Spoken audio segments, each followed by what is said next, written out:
नमो रिहन्ताणं नमो सिद्धाणं नमो आयरीयाणं नमो वज्रायाणं नमो लोये सब्बसाहूणं यशो वञ्जनमुकारो शब्बपापपणासनो मङ्गलाणं च सब्वेसिं परमं हवै मङ्गलम् अज्ञानतिमिरन्धानां गणञ्जनो शलाकया नेत्रम् उन्मीलितं येन तस्मै श्रीगुरवे नमः।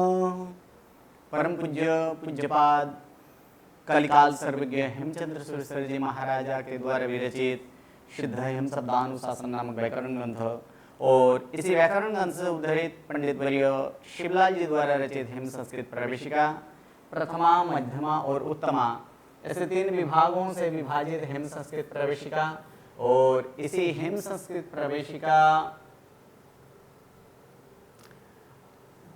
प्रथमा और प्रथमा के यहाँ पर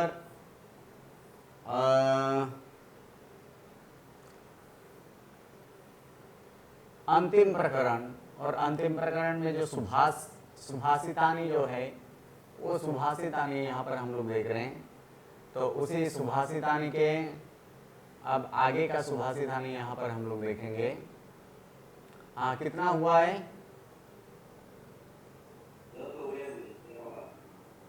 10 हो गया ना, 11वां। ओके, चलिए अब 11वां जो है यहाँ पर हम लोग देखेंगे। उपदेश ही मूर्खानां प्रकोपाय न शान्तये पयपानं भुजङ्गानां केवलं विषवर्धनम्। उपदेश ही मूर्खानां प्रकोपाय न शान्तये पयपानं भुजङ्गानां केवलं विषवर्धनम्। यहाँ पर देखेंगे पदच्छेद। प्रथम क्या है यहाँ पर? उपदेश ही मूर्खाणां प्रकोपाय न शान्तये पयपानं भुजंगानां केवलम विषवर्धनम। तो यहाँ पर हम लोग देखेंगे कि कोई क्रियापद है इसमें? नहीं है, क्रियापद नहीं है। तो यहाँ पर हम लोग एक क्रियापद यहाँ पर हम लोग लेंगे भवति, यानी होता है। ठीक है, होता है। किसके लिए होता है? तो प्रकोपाय भवति। कस्मै भवति? तो प्रकोपाय भवति, अर्थात कोप के लिए होता है। और ऐसे भी कोपाय भी होता है, वो प्रकोप अर्थात प्रकृष्ट प्रकार, अत्यंत कहा जाता है, अत्यंत क्रोध के लिए होता है। क्या?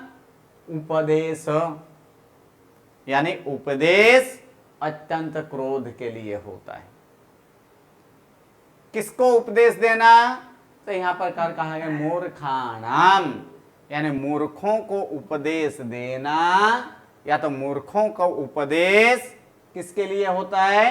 प्रकोपाय, यानी कोप के लिए होता है। न शांतये न भवति, परंतु शांति के लिए नहीं।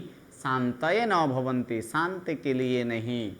और ही जो है वो वास्तव में मूर्खों का दिया गया उपदेश यहाँ पर दिया गया है नहीं, लेकिन हमें अध्यार से वो दिया गया लेना है। वास्तव में मूर्खों को दिया गया उपदेश कोप के लिए होता है, शांति के लिए नहीं। किस प्रकार? तो नीचे दिया गया है। तो यहाँ भी कुछ नहीं, तो यहाँ भी हम लोग क्या लेंगे? भवति, यानी होता है। ठीक है, किस तो फिर क्या होता है? ये विषवर्धनम भवति, यानी विष को बढ़ाने के लिए, विष वृद्धि के लिए होती है, कहना होता है। केवलम का अर्थ मात्र विषवर्धन अर्थात विष को बढ़ाने के लिए होता है। ठीक है, विष बढ़ाने के लिए होता है। क्या? तपयः पानम अर्थात दूध पिलाना। किसको दूध पिलाना? तो भुजंगा नाम, भुजंग अर्थात सर्प, यानी सर्पों को दूध पिलाना मात्र किसके लिए? विष वृद्धि के लिए होता है, ठीक है, अथवा तो विष को बढ़ाने के लिए होता है। उसी प्रकार कि मूर्खों को दिया गया उपदेश कोप के लिए होता है, अपितु शांति के लिए नहीं, ठीक है। चलिए नेक्स्ट, इसमें समास है कुछ, जैसे एक समास यहां पर है पयपानम, ये भी एक समास है। क्या होगा? पयसह पानम इति पयपानम। दूसरा यहां पर विषवर्धनम, तो विषस्य वर्धनम इति विषवर्धनम, दोनों षष्ठी तत्पुरुष।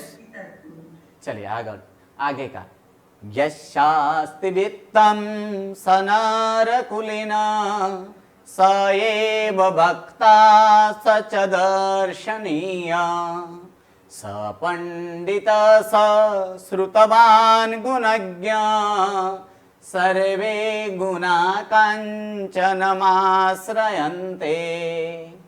यस्यास्ति वित्तं स नरकुलीना स एव भक्ता स च दर्शनीय स पंडित स श्रुतवान् गुणज्ञ सर्वे गुणा काञ्चनमाश्रयन्ते।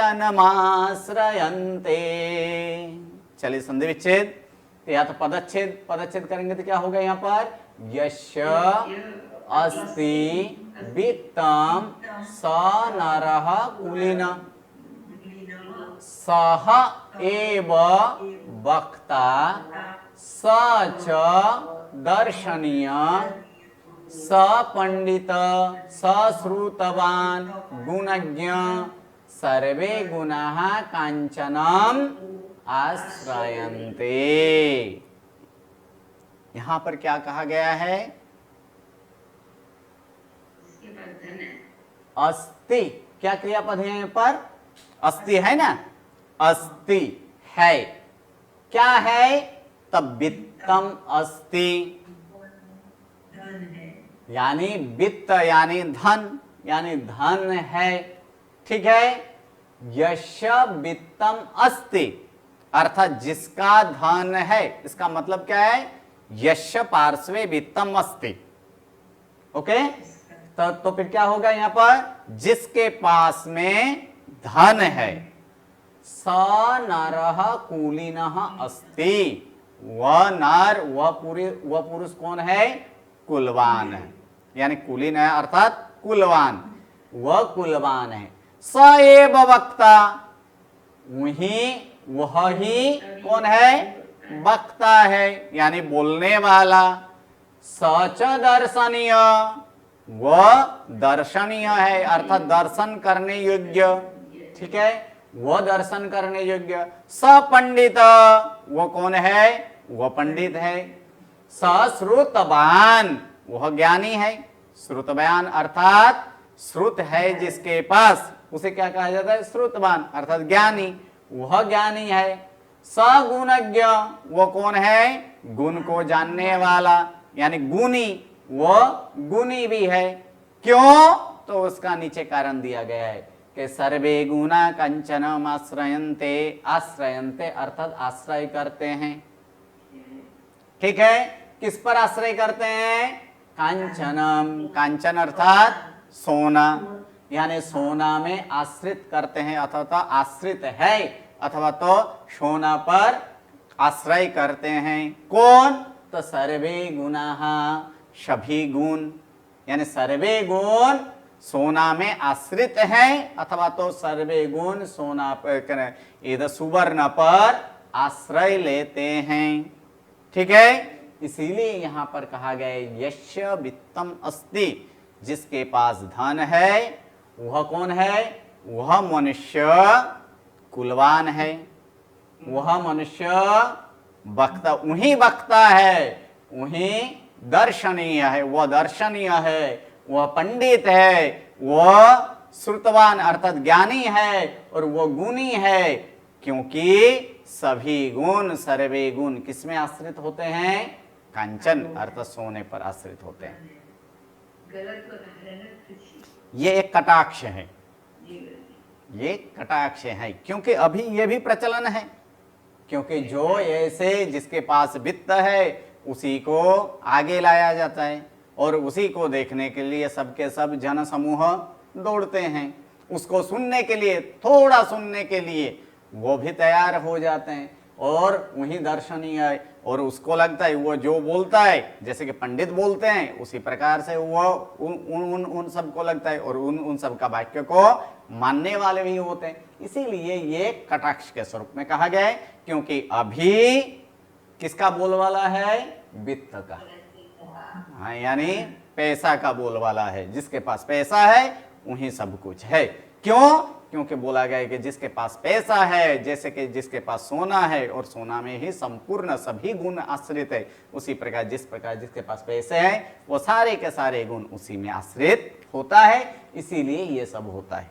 ओके, चलिए आगे यहां पर सुमुखे न वदन्ते बलगुना प्रहरन्ते शीत शीतेन चेतसा मधुतिष्ठति वाची योषितं हृदये हलाहलं महद्वीसं सुमुखेन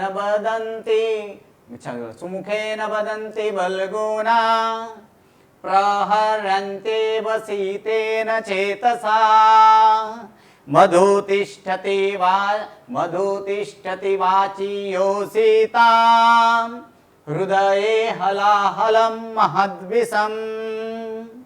चलिए यहां पर सुमुखेन वदन्ति बलगुना प्रहरन्ति एव, कौन सा नियम? अश्वसर, सही है। प्रहरन्ति एव क्या हो गया? प्रहरन्ति एव शीतेन चेतसा मधुतिष्ठति वाची योषितम हृदये हलाहलयम महत विषम। क्या करना है यहाँ पर? महत विषम। इसमें भी अगर देखा जाए तो कुछ क्रियापद है इसमें, जैसे एक वदन्ति, दूसरा प्रहरन्ति, ये है ना, तीसरा तिष्ठति, इतना यहाँ पर क्रियापद है। तो एक एक करके हम लोग देखते हैं। सर्वप्रथम क्रियापद क्या है यहाँ पर? वदन्ति, अर्थात ये स्त्री के लिए बात है तो स्त्रीलिंग में हम लोग प्रयोग करेंगे, यानी बोलते हैं। ठीक है, बोलते हैं। को कैसे? तो सुमुखेन, अर्थात सुंदर मुख द्वारा। ठीक है, सुंदर मुख द्वारा बोलते हैं। क्या बोलते हैं? तो बलगुना, बलगुना अर्थात प्रिय, मनोहर। कैसे? तो मनोहर ऐसे सुमुखेन, मनोहर वाक्य किससे? सुमुखेन, यानी सुंदर मुख द्वारा बोलती है। और चेतसा, शीतेन चेतसा, यहां पर शीत शब्द का, इस शीत शब्द का अर्थ तीक्ष्ण होता है। क्या होता है? तीक्ष्ण, अर्थात तीक्ष्ण मन द्वारा क्या करती है? प्रहरंती, यानी प्रहार करती हैं। कैसे? मनोहर, यहां पर सुमुखेन का अर्थ वाक्य भी हो सकता है। ठीक है, मनोहर वचन द्वारा बोलती है और कैसे? तीक्ष्ण मन द्वारा प्रहार करती है। साथ में क्या है? तो योषिताम वाची मधुतिष्ठति, यहां पर तिष्ठति, तिष्ठति अर्थात रहती है। ठीक है, क्या रहती है? तो मधु, कौन रहती है? तो मधु, मधु का अर्थ शहद।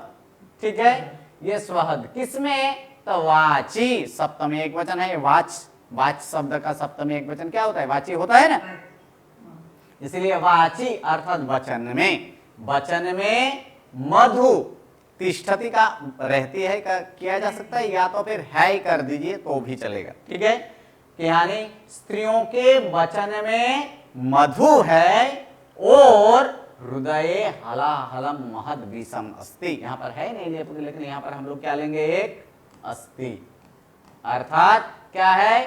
हृदय, यानी हृदय में हलाहल, हलाहल का अर्थ हलाहल ही करना है, अत्यंत प्रकृष्ट, इस प्रकार के हलाहल महत विषम अस्ति, यानी महाबीज है। ठीक है, फिर से एक बार कि यहां पर क्या करना है कि बलगुना सुमुखेन वदन्ति, मनोहर वाक्यों द्वारा बोलती है, और फिर सीतेन चेतसा प्रहरन्ति एव, और तीक्ष्ण ऐसे मन द्वारा प्रहार ही करती है अथवा प्रहार करती ही है, और योषिताम स्त्रियों की वाणी में मधु तिष्ठति, यानी मधु रहती है, और हृदय अर्थात हृदय में क्या, तो हृदय में हलाहल ऐसे महत यानी महाबीस, यानी महाबीस है। ठीक है, तो इसके लिए यहां पर कहा गया सुमुखेन वदन्ति, बलगुना के लिए इतना है, इतना, और सीतेन चेतसा के लिए इतना समझना है। जिस प्रकार ये मधु मीठा होता है, मनोहर होता है, उसी प्रकार उनके वाणी जो है वो वाणी कैसे है, मनोहर और सुंदर होती है। ठीक है, फिर हृदय में जिस प्रकार हलाहल जहर अर्थात हलाहल विष है, उसी प्रकार उनकी प्रहार कैसे होती है, तीक्ष्ण मन द्वारा उसे प्रहार किया जाता है। आगे वाला वाक्य यहां पर भूमि क्षये राजविनाश एव भृत्तस्य वा बुद्धिमतो विनाशे न युक्तमुक्तं ज्ञानयो समत्वा नष्टापि भूमि सुलभा न भृत्या। भूमिक्षये राजविनाश, भूमिक्षये राजविनाश एव भृत्तस्य वा बुद्धिमतो विनाशे न युक्तं मुक्तं ज्ञानयो समत्तं नष्टापि भूमि सुलभा न भृत्या। चलिए पदच्छेद क्या होगा इसमें, भूमिक्षये राज, हाँ जी, मुझे एक सेकंड एक बीच में डिस्टर्ब करूं, मुझे आज रिजल्ट देना था आपने। हाँ रिजल्ट देना था, ठीक है, लास्ट में बता देंगे। चलिए, भूमिक्षये राजविनाश एव, राजविनाशः एव भृत्तस्य वा बुद्धिमतः विनाशे। उसके बाद क्या है यहाँ पर, नो का नो, ये एक अव्यय है, हा? नो अव्यय, नो का अर्थ भी क्या है, नहीं।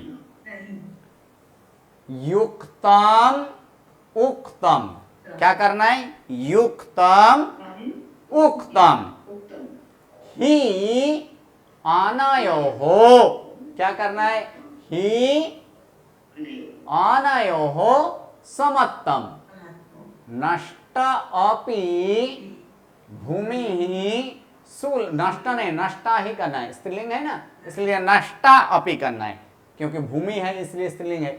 नष्टा अपि भूमि ही सुलभा न भृत्याः।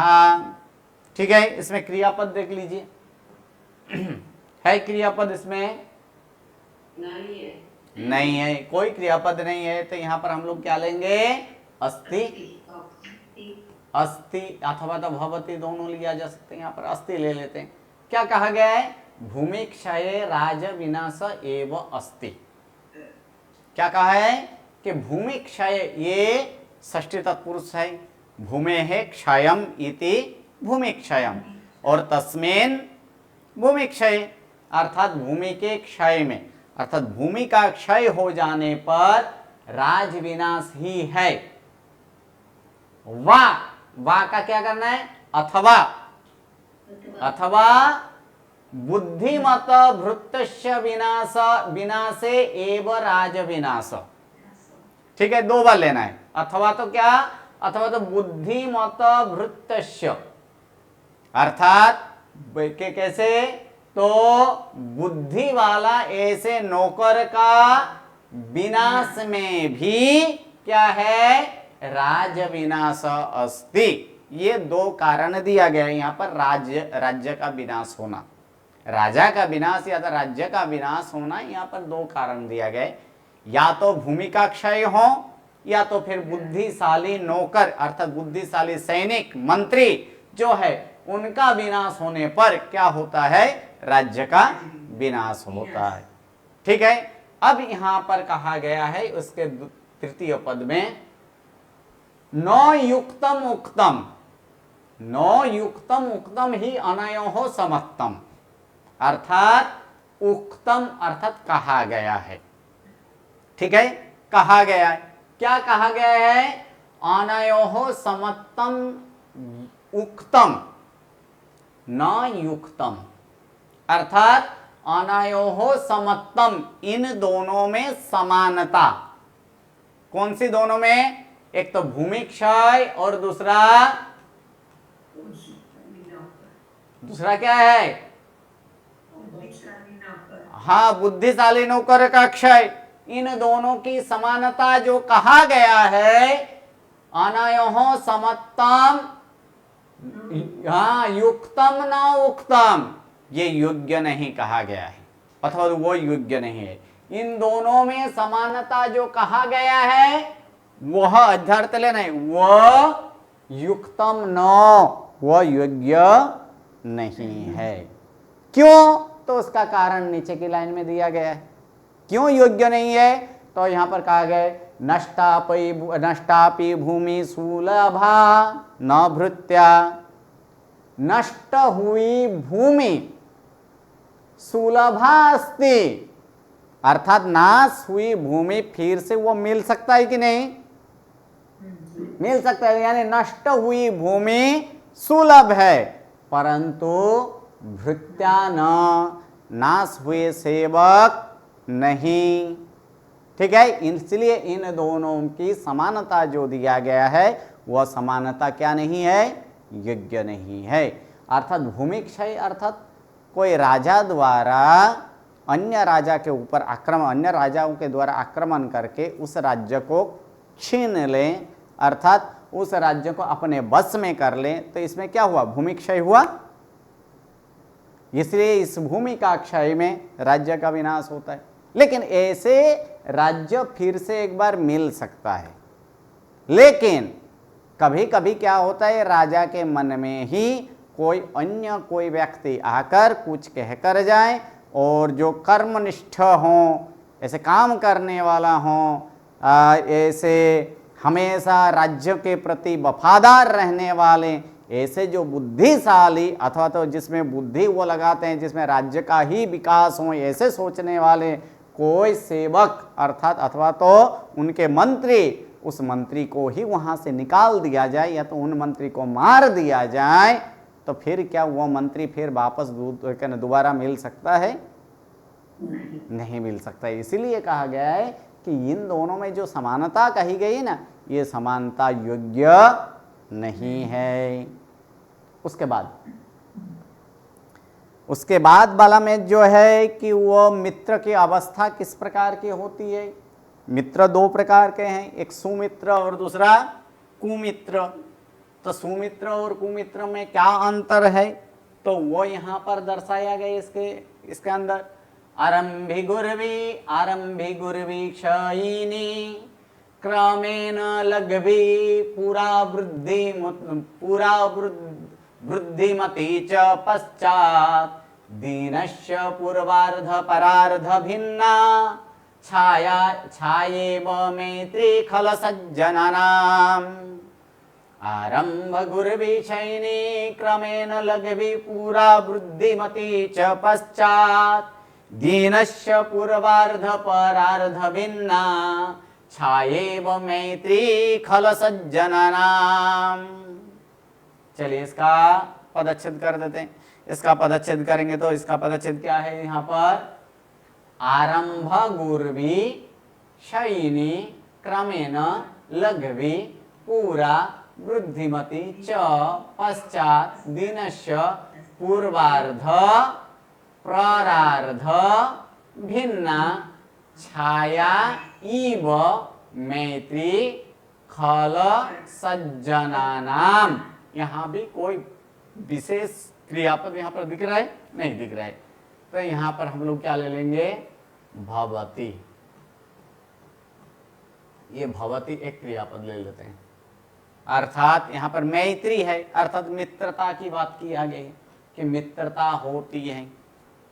किस प्रकार की मित्रता? तो खल सज्जना नाम।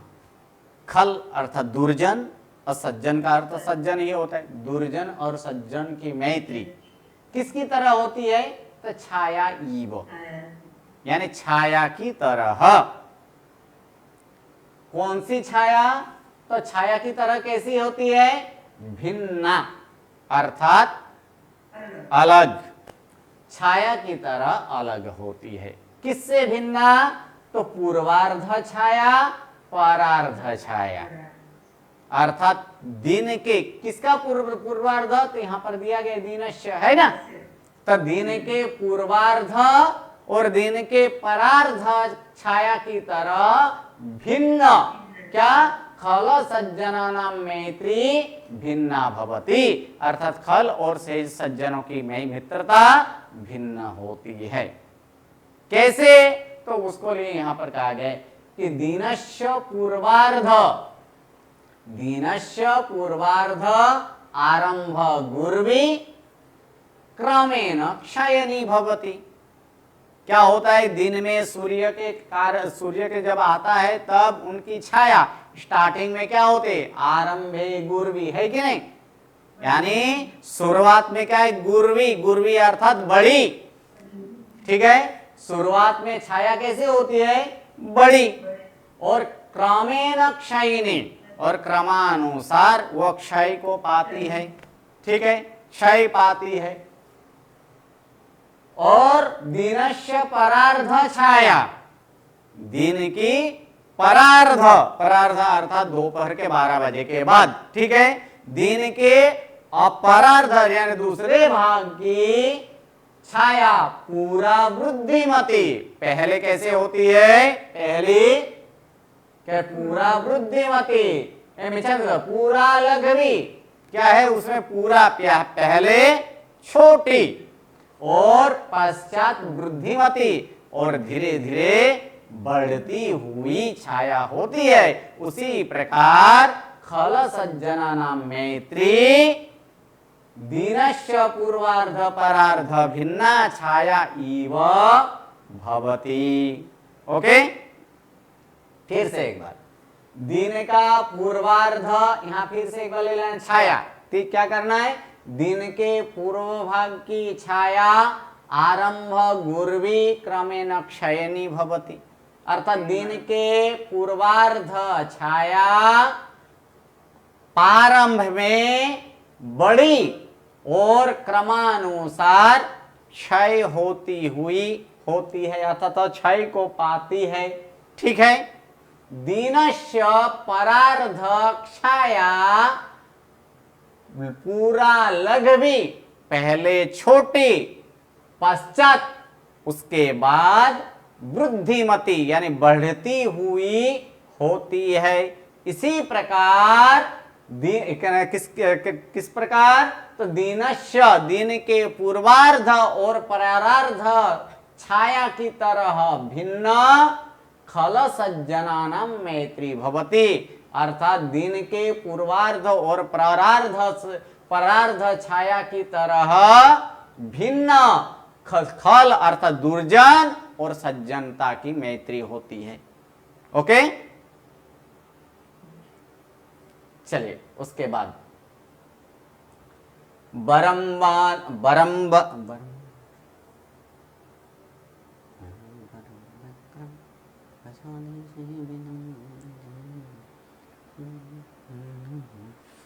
बरम्बनं व्यघ्र गजादि सेवितं जनेन हीनं बहु कंटकावृतं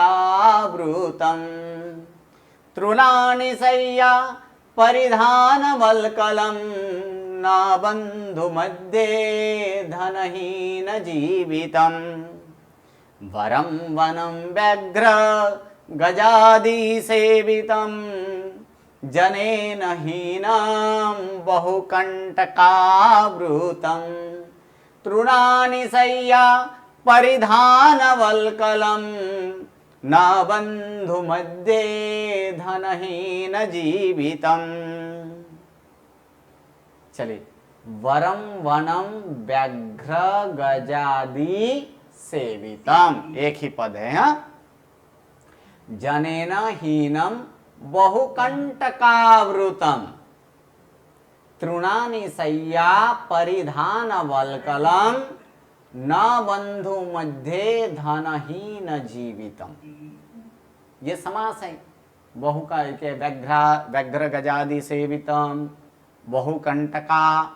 बहुकंटकावृतम, फिर क्या है परिधान वल्कलम और धनेन हीन जीवितम। ये जो है ये पूरा का पूरा समास के अंदर ही है। पहले समास यहाँ का देखेंगे तो व्याघ्र गज, फिर क्या करना है सबसे पहले व्याघ्र और गज। व्याघ्र का मतलब बाघ, अतः यहाँ पर क्या करेंगे व्याघ्रः च गजः च इति क्या होगा व्याघ्र गजाः। कौन सा समास द्वंद्व समास। फिर आगे यहाँ पर करेंगे व्याघ्र गजाः आदौ यशस इति व्याघ्र गजादि, अर्थात व्याघ्र गज आदौ, आदौ का मतलब प्रारंभ में, इत्यादि, इत्यादि आदि, आदि शब्द का इत्यादि भी होता है ना, तो इत्यादि। तो यहाँ पर क्या करेंगे व्याघ्र गजादौ अथवा व्याघ्र गज आदौ यशस, बाघ हाथी आदि में, आदि में अगर प्रारंभ में हो जिसका उसे क्या कहा जाता है व्याघ्र गजादि। और व्याघ्र गजादि न सेवितम इति क्या होगा व्याघ्र गजादि सेवितम। कौन ऐसे, तो ऐसे वन है, वन का विशेषण है ना। व्याघ्र गज व्याघ्र गजा आदौ सेवितम वनम सेवितम यत्तत् इति क्या होगा व्याघ्र गजादि सेवितम वनम। एक दूसरा यहाँ पर क्या है कि बहुकंटकावृतम, तो बहुकंटका पहले करना है, ठीक है, अथवा तो बहुकंटक ये करना है। यहाँ भी ये भी वन का विशेषण है, ठीक है। तो बहुकंटक आवृतम, ठीक। तो सबसे पहले बहुकंटक कीजिए, क्या होगा बहवः कंटकाः जिसका है अथवा जिसमें है, येषु कर दीजिए, ठीक है। तो बहवः कंटकाः येषु ते क्या हो जाएगा बहुकंटकाः, और बहुकंटके आवृतम तत् क्या हो जाएगा बहुकंटकावृतम।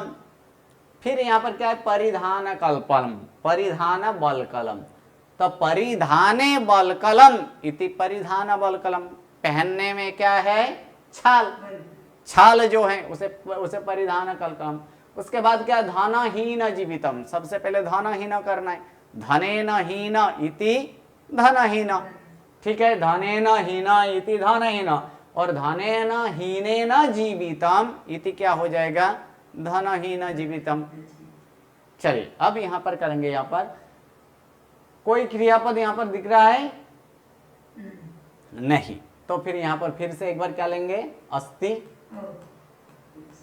अस्ति, अस्ति यानी है, कैसा है तो वरम अस्ति, अर्थात अच्छा है, श्रेष्ठ है। वरम का यहां पर श्रेष्ठ अर्थ कर लेते हैं, श्रेष्ठम श्रेष्ठ है। कौन श्रेष्ठ है तो वनम यानी वन श्रेष्ठ है। कैसा वन तो व्याघ्र गजादि सेवितम, बाघ हाथियों द्वारा सेवित, अर्थात उसमें रहा हुआ, जिसमें बाघ हाथी आदि रहते हैं, ऐसे वन क्या है श्रेष्ठ है। दूसरा कि बहुकंटकावृतम, अनेक कांटाओं से घिरा हुआ तथा मनुष्यों से हीन, जहां मनुष्य न हो ऐसे वन भी क्या है श्रेष्ठ है। और परिधान वल्कलम, और पहनने में क्या हो, पहनने में छाल, और सैया तृणानी, और घास की सैया, ये भी क्या है, वरम अस्ति, ये भी श्रेष्ठ है। परंतु यहां पर परंतु है ही नहीं, लेकिन लेना है हमें, परंतु बंधु मध्य धनेन हीन जीवित, धनहीन जीवितम न वरम, परंतु भाइयों के बीच, बंधुओं के बीच धन से हीन यानी धनहीन जीना वरम न अस्ति, श्रेष्ठ नहीं है। ओके।